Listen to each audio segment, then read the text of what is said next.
भक्त कथाओं को श्रवण करने से, भक्तों के चरित्रों को सुनने से ये बात बारंबार पुष्ट होती है कि भक्त के काज को संवारने के लिए भगवान स्वयं कृपा करते हैं। वे भक्त के कार्य को पूर्ण करने के लिए असंभव को संभव और संभव को असंभव बना देते हैं। आज ऐसा ही भक्त का प्रसंग, एक संस्मरण जो श्री धन्ना जी से संबंधित है। इस प्रसंग को श्रवण कर हम आप इस बात को पुष्ट करें हृदय में कि हमें केवल राम भजन करना है, बाकी काम तो राम जी स्वयं देख लेंगे। नाभाजी लिखते हैं, धन्य धना के भजन को बिनहि बीज अंकुर भयो, घर आए हरिदास तिन्ह गो धूम खवाए, तात मार डर खेत लोथ लांगूल चलाए, आस पास कृषिहार खेत की करत बढ़ाई, भक्त भजे की रीति प्रकट परतीति जुपाई, अचरज मानत जगत में कहूँ निपजो कहूँ बोयो, धन्य धना के भजन को बिनहि बीज अंकुर भये। धन्य है श्री धन्ना जी, जिन्होंने भक्तों की सेवा को, संतों की सेवा को भगवान की सेवा ही जानकर उसे सर्वोपरि माना, और जो बीज उन्होंने खेत में बोने के लिए रखा उसे संत सेवा में लगा दिया। अद्भुत भक्त का भाव कि संत सेवा होनी चाहिए, बाकी सब बात की बात। धन्ना जी धन्य धन्य धन्य हो गए इस जीवन में ऐसे भाव को जागृत करने के बाद। एक समय की बात है, धन्ना जी ने गेहूं जो खेत में बोने के लिए रखा था, मात्र उतना ही अन्न घर में शेष है, और उसी समय उनके यहाँ संत पधारे। संतों की सेवा सर्वोपरि है, इसलिए उसी गेहूं से भोजन तैयार कर उन्होंने संतों को पवाया और अब आगे का काम देखने लगे। भय हृदय में व्यापने लगा कि माता पिता को क्या जवाब देंगे।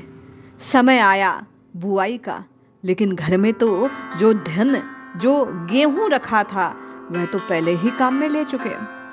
लेकिन माता पिता के मन में किसी प्रकार का कोई भाव ना जागृत हो, संतों की सेवा के प्रति कोई दुष्विचार ना आए, इसलिए श्री धन्ना जी ने बिना बीज के खेत को जोना आरंभ किया, बिजाई आरंभ कर दी। उसकी रीति से जिस प्रकार खेती की होनी थी उसी प्रकार से काम करने लगे। रोज खेत पर जाते और खेत पर काम करते और संध्या को लौट आते। समय बीता, सही समय पर अंकुर फूटे, खेत लहलहाने लगा फसल से। चारों आस पास के जो लोग थे, जो खेतीहर किसान थे, वे उनकी फसल को देखकर बड़ी भूरी भूरी प्रशंसा किया करते। देखो कितनी सुंदर फसल आई है। धन्ना जी ने जब ये बात देखी तो अश्रुपूरित नेत्रों से अपने नेत्रों को ऊपर उठा, मानो आकाश की ओर दृष्टि कर वे भगवान को बारंबार धन्यवाद देने लगे। प्रभु की उस प्रत्यक्ष उन पर हुई कृपा को मानो गदगद हृदय से, वाणी उनका साथ नहीं दे रही, वे बारंबार श्री हरि को धन्यवाद ज्ञापित करने लगे। मात पिता के सम्मुख संतों की सेवा के इस अचरज भरे काज को वे बार बार हृदय से सराहना करने लगे। भगवान की कृपा पर मन ही मन मस्त आनंदित होने लगे। ऐसे हैं भगवान जो अपने भक्तों पर कृपा करते हैं। भक्त एक पैर जो आगे बढ़ाता है संत की सेवा में, भगवंत की सेवा में, महंत की सेवा में, तो भगवान उसके समस्त असंभव कार्य को भी, क्या बिना बीज खेती हो सकती है, लेकिन प्रभु ने वो बीज, कौन सा बीज? बोले संत सेवा का जो बीज उन्होंने बोया, उसी के प्रताप से वहां खेत में फसल लहलहाने लगी।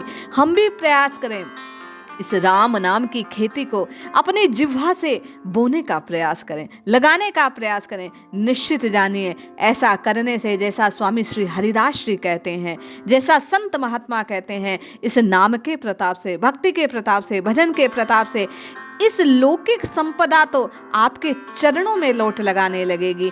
आप सकाम निष्काम चाहे जैसे हो, एक बार हरि नाम की रटना लगाना आरंभ करें, संत सेवा करना आरंभ करें। निश्चित जानिए, ऐसा करने से भाग्य बदल जाएगा, प्रारब्ध नष्ट हो जाएंगे, कष्ट मिट जाएंगे, आनंद आने लगेगा। जय श्री हरि।